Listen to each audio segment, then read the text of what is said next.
You are now tuned into ChiChat Podcast, where four women come together to encourage, inform, and inspire women by creating a dialogue that develops strong sisterhood and friendship.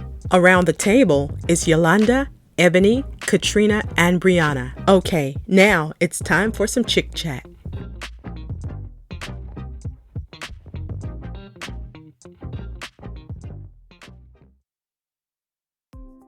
Hey everybody, we're back with another Chit Chat episode, and this episode is actually really special because we're discussing a topic that a lot of women, we know we have to discuss, right? And that's our breasts, right? Breast cancer awareness and just being able to take care of ourselves. You know, as women, we have to be sure to not only run our household, but make sure we don't run this body down to the ground. So we have us a special guest today, but before we get into that, let's go ahead and do our check-in, where we check on how we're feeling on a scale of 1 to 5. I am feeling like a 4 today, having a pretty good day, so I'm going to pass it to Katrina. How are you?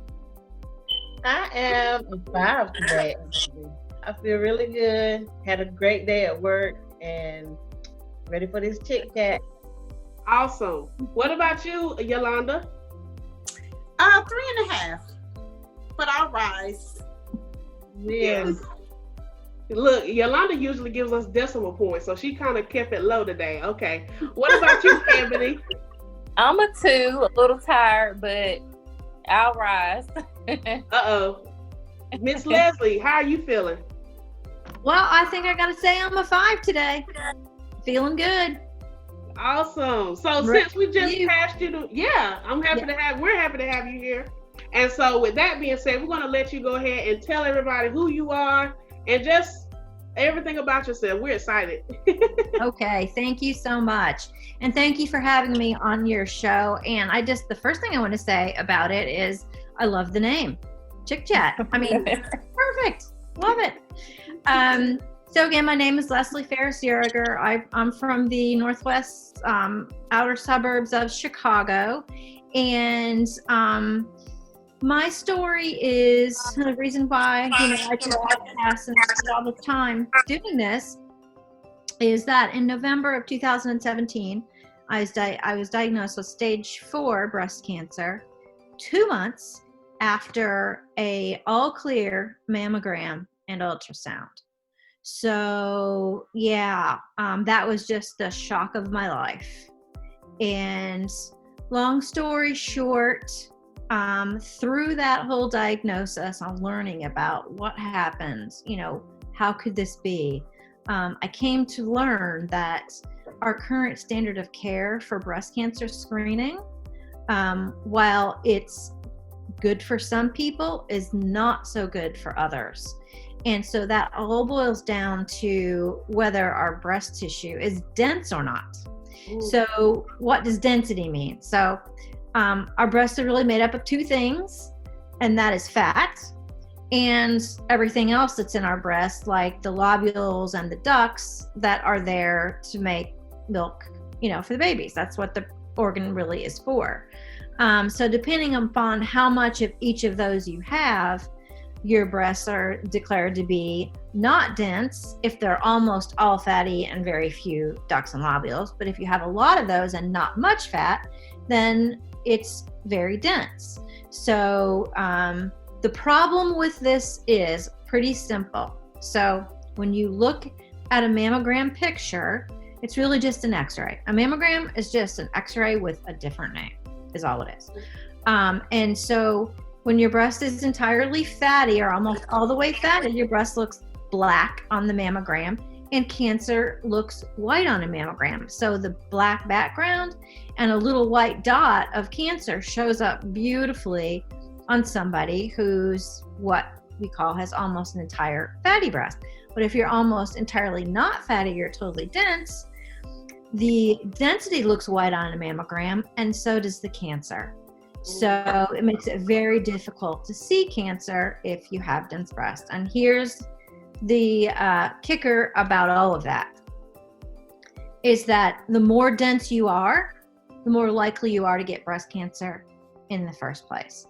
So not only does a mammogram not see your breast cancer on a dense breast, but you're more likely to have it.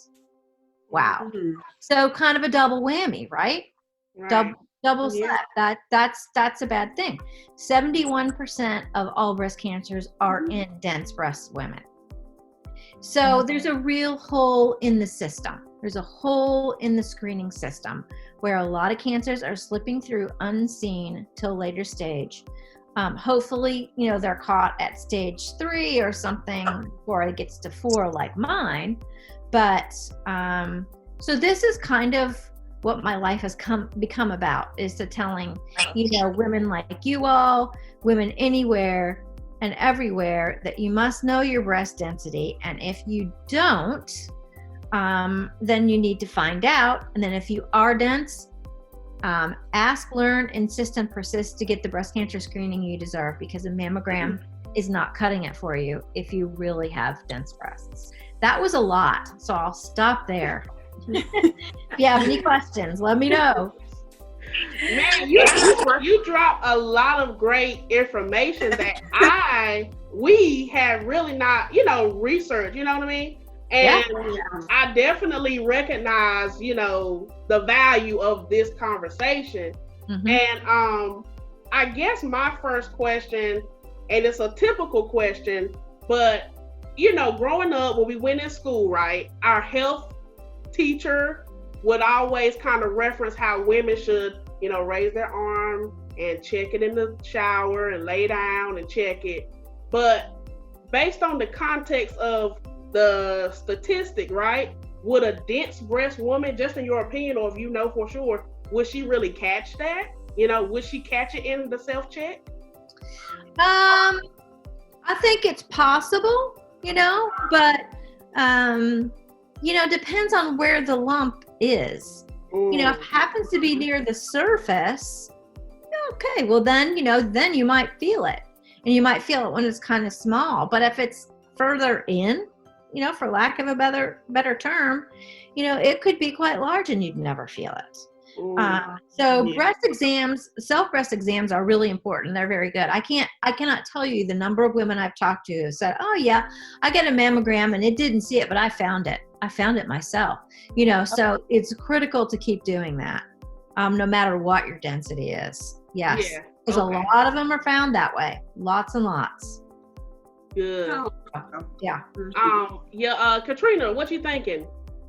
Well, I was just going to ask, when I was, I think I was 38,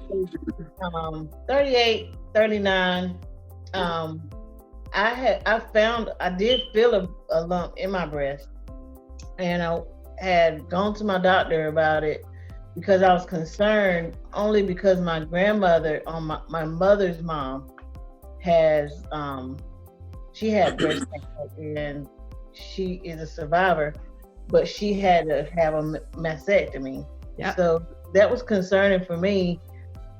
And they just basically kept telling me that I needed to get my mammogram at 40, But I was like, I feel something in there that I know it hasn't been there.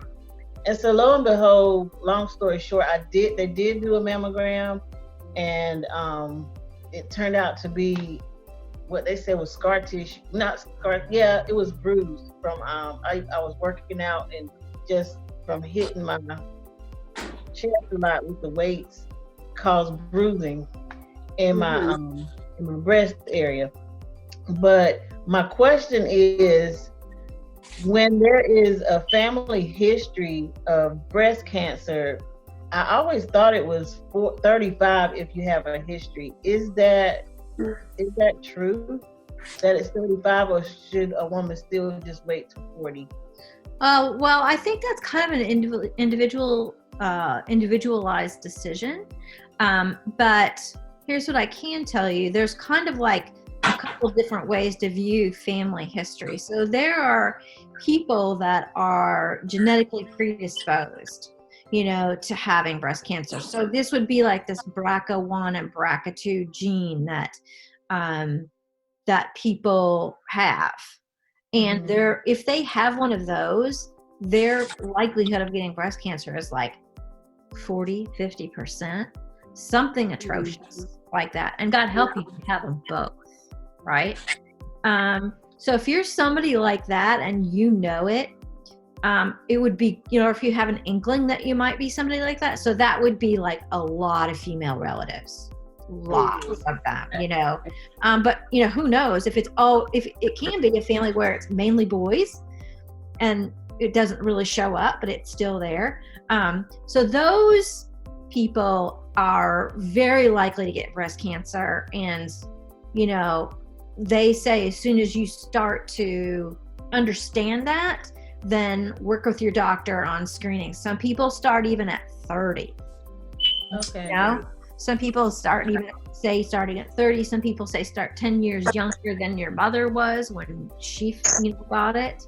I don't know if there are any national guidelines on that, but it definitely is something that you should talk to your doctor about and get real serious about pretty early. Okay. Because those type of people are likely to get it young. Yeah. Sometimes even their 20s, Mm-hmm. Yeah. But generally speaking, it's 40. So there are the people who are genetically predisposed. And then, there's kind of the rest of us that, there's really no major relationship between whether maybe one person in your family got it or you will. That's a little bit of a myth outside of this genetic predisposition that I'm talking about. Mm-hmm. So, they say 80 to 85% of women who get breast cancer, it's nobody in the family had it. So it's probably not random who gets it, but we don't know why. Some people get it and others don't. So it appears random when it may not be. I hope that answered the question. Yep. Thank you. Yeah, sure. Sure. All right. Great information. Yeah, it is. Good. Good. What else? I have a question. My name's Yolanda, by the way. I don't know if I told you or not, but what age should women routinely begin to get screenings, the mammograms? Yeah, so almost all the guidelines, except for one, which everybody's upset about, they say 50, but generally speaking, all the guidelines say 40, unless there's a reason to do it earlier, Okay. And this like your family history. Yeah. Or, yeah. But the general guidelines are start at 40. Yep. Got it. Mm-hmm. Okay. Thank you. Yeah, sure. What about you, Ebony? Well, I have more so a comment because it's funny that we're talking about this now because I actually just had my yearly checkup at my doctor, and of course she checked, and I make sure I do like the routine checks, every so often just to make sure I'm good. But I wanted to mention to her because my breasts were very sore, and come to find out, it was due to my birth control that I was on. But I was so terrified that I thought she was going to tell me that I had to go and get further checked out about it. So I'm just trying to be comfortable with having to, come to that age to where I'm going to have a mammogram. Could you walk me through that process? What happens? What do they do? Or, all of that? Because that's honestly something that I'm terrified of, because I'm a pretty heavy chested, girl. So, I just want to make sure that they're not trying to kill me. Well, I'm not a doctor, and I'm not a mammogram technician or anything like that, but I think I can say that they're not trying to kill you. Okay. I think I can safely say that I don't think they're trying to kill you. So it depends on what kind of mammogram you get. So your traditional mammogram is really just 2 plates that come down together with your breast in it, and it compresses you pretty hard for long enough for them to take a picture, and then it releases. So yes, there is tight compression, but it doesn't last very long. Okay. So they kind of do it top to bottom and then sort of like at an angle. Mm-hmm. So, mammogram really doesn't take that long. It's actually pretty fast. If you have a 3D mammogram, then it's a little bit different. but it's not as bad as it's made out to be. I was about to say, because I've heard people say, oh, it's just the worst thing ever. And then, you know, I've heard my mom say, oh, it's not that bad. But it's the people that are saying that it's not that bad are not as full, you know, they're not as top heavy. So, you know, I'm just like, I don't know about that. I mean, of course, I know it's something that has to be done, but honestly, like, that is like a huge fear of mine. And being that I'll be 36 next year, like, I know it's coming up where I'm gonna have to do it. No questions asked. I'm just trying to mentally prepare myself for that. I think maybe console yourself by saying it doesn't take very long. Yeah. It's not like it's holding you in a vice for half an hour. Gotcha. You know, it's pretty quick. Yeah. Okay. Yeah. But a mammogram is the only way to find out if you have breast density or not. So on your mammogram report, it will tell you what your density is. Sometimes it's described in words that are hard to understand. And so if you still don't really understand it after you read your report, after you get your mammogram, then talk to your doctor, you know, start the conversation with your doctor. Okay, how dense are my breasts? And then therefore, if I know that in dense breasts, it's going to find less than half of all the cancers that are there, what else do you have for me for screening to make sure that all cancers are found that are there, if there are any?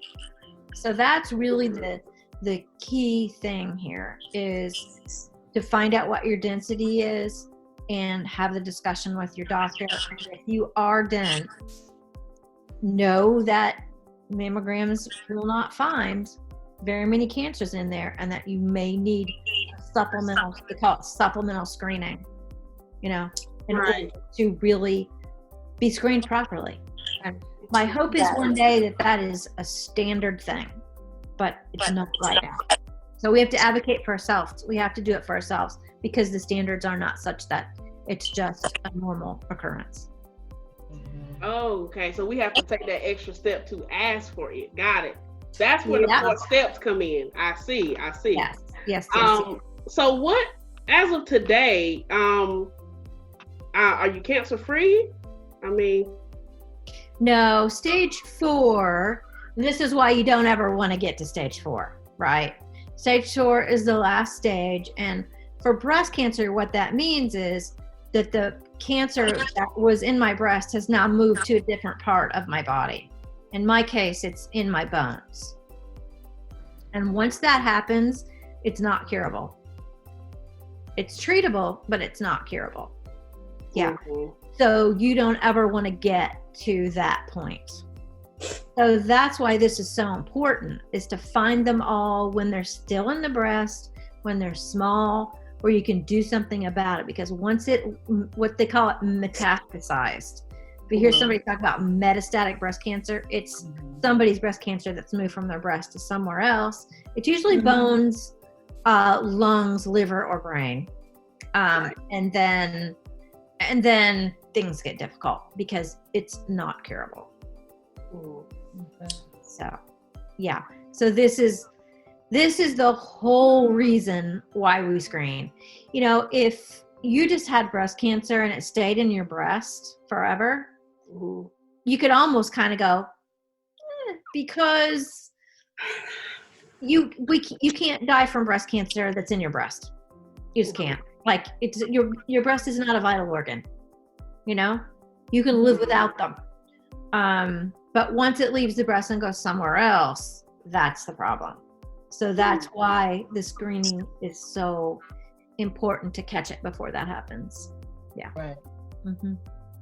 Wow, this is powerful. We definitely appreciate you educating us on this, because, I mean, it's just such an important factor, like you said, because you had a clearance.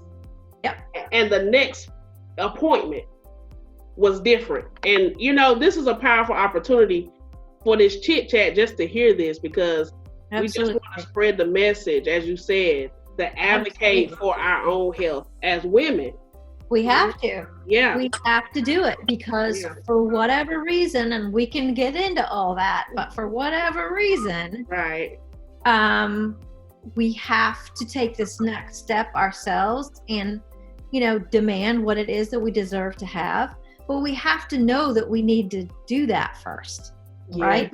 So that's the first step is know we should all know our breast density like we know our heart rate, our cholesterol, or, blood pressure or something like that. It's that important. And know that if you are a dense breasted person, that you need something beyond a mammogram to see the cancer that is there. And it's more likely to be there because you're dense. Mm-hmm. Yeah. Right? Yeah. So, I and that's what I just want every single woman on this planet to know. Yeah.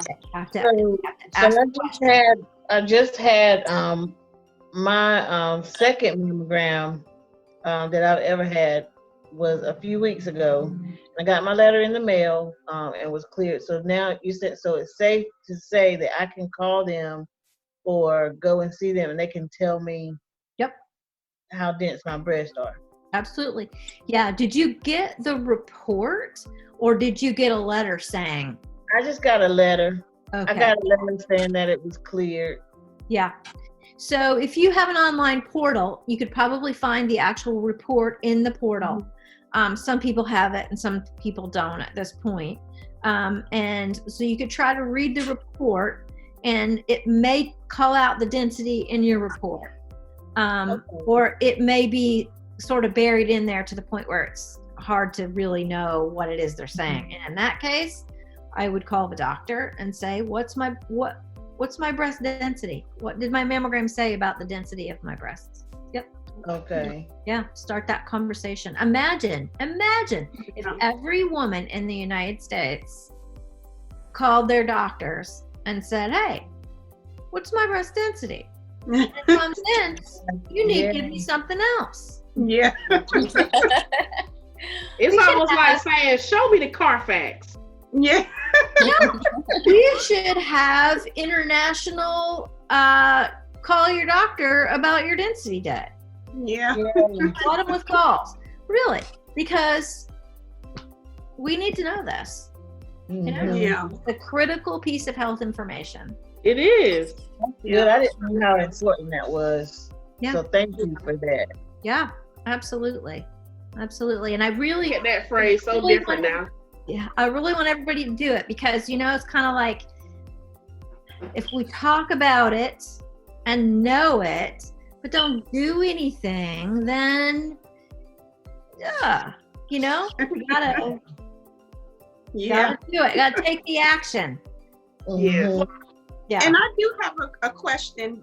Now, speaking of taking the action, women, the self-breast exams, how often should we be doing it and when should we? I hear about it should happen after your menstrual cycle. Yeah.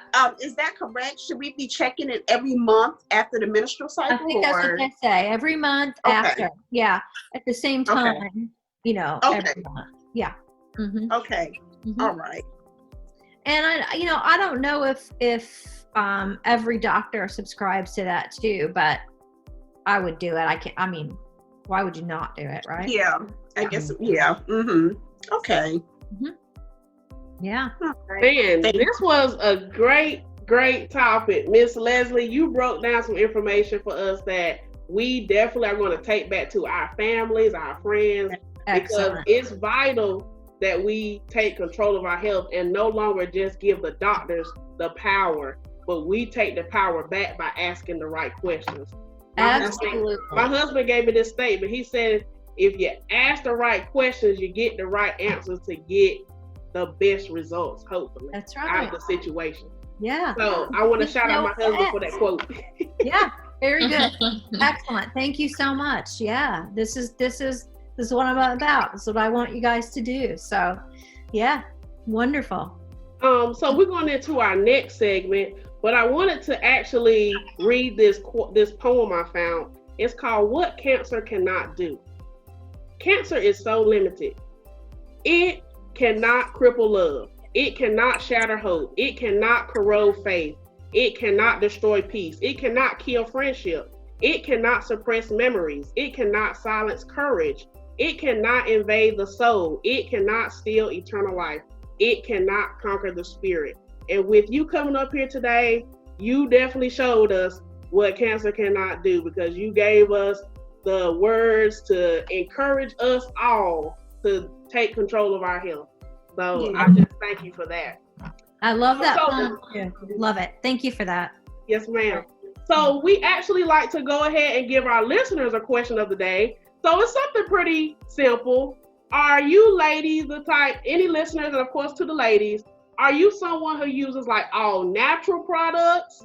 Like all natural sprays, all natural this, all natural that? Or are you like Bath and Body Works? I want my red door and I want all of that. So I'm going to pass it to Yolanda. Are you all natural, or you got to have that Bath and Body Works? I'm all about the Bath and Body I probably should be doing all natural, but hey, I'm just into. What's your favorite fragrance? I don't really have a favorite. I just like them all. I just cherry blossom. If somebody want to send it, cherry blossom. Japanese cherry blossom. Okay. All natural, or you like products like with brand names? I mean, I like Bath and Body Works candles. I'll say that. And champagne toast is my favorite scent, candle, lotion, everything, spray. But my friend, she recently turned me on to some natural products. She found someone, and I can't remember the actual name, but I'll get it and we'll put it in the description. The lady, she actually makes natural products, so she gave me some shea butter, some sugar scrubs, like all that good stuff, and I actually enjoyed it. Like it's amazing. But yeah, I still got to have my Bath and Body Works stuff. What about you, Miss Leslie? You like all natural, or you like brands? Oh, so I like sage and cedar candle. Okay. I like that. Like the more like minerally woody ones as opposed to the real florally ones. So, but as far as on me, I wear perfume, but like no like fancy or, scented lotions or anything like that. So, okay. So a little all natural with a little woody. A little bit of both. Yeah. What about you, Katrina? I'm a little bit of both, because I like Bath and Body Works a lot, but as like she said, when it comes to lotions and stuff on my skin, I need some other stuff. I like all the fragrance. I don't have a favorite. I love them all, the Bath and Body Works smells. So I use them all. My girls tend to take them all. But I use them all. But when it comes to lotion in my skin and stuff, I stick with the regular lotion. Yeah. So listeners out there, go ahead and comment. Let us know right here on Facebook too. Let us know, like, what are you all natural? Do you like brands like Bath and Body Works? Okay, let us know. So we're going to our next segment where we shout out our sister girl of the week. And this week, I'm actually going to do a shout out for Yolanda's mother, Miss Cynthia Randolph. This is in memory of her mother. She was definitely a great angel, a great light to Yolanda. And this topic hits home for her due to the fact that she lost her mother to cancer. But I just want to shout her out today and say, Miss Cynthia Randolph, your daughter's still fighting and we still walking. We walking for you. And we're walking and we're fighting for Miss Leslie too, as she continues her journey to educate everybody. So shout out to you ladies. Shout out to you ladies. So our last part, y'all. I gotta shout out what I'm rocking today. I'm rocking paparazzi. We gotta shout out the ChiChat fave. So I'm a pearl girl. Y'all can't see it in my light, but I'm a pearl girl. So that's my quick shout out. And ladies, show off that ChiChat merch. Let them know to go to Teespring. Look. Okay, you know, the way these shirts are positioned, we showing off the tatas. So, Perfect. Podcast. Perfect. Hey, how do I get a Chick Chat merch? Okay, so you go to Teespring/ChiChat, and we're gonna send it to you in your inbox so you can go order one. Okay. Yeah. Yeah. Yeah, I love it. So, y'all, this has been a fun episode, an educational episode, and guess what? An empowering episode. So be sure to take this information. Don't just listen to it, but apply it. And again, thank you all for coming to another Chit Chat episode. Thank you, Miss Leslie. See y'all next week. Bye. Thank you. Thank you. Bye-bye. Thanks for listening to our episode of Chick Chat. Follow us on Facebook, Instagram, and YouTube at ChiChat Podcast.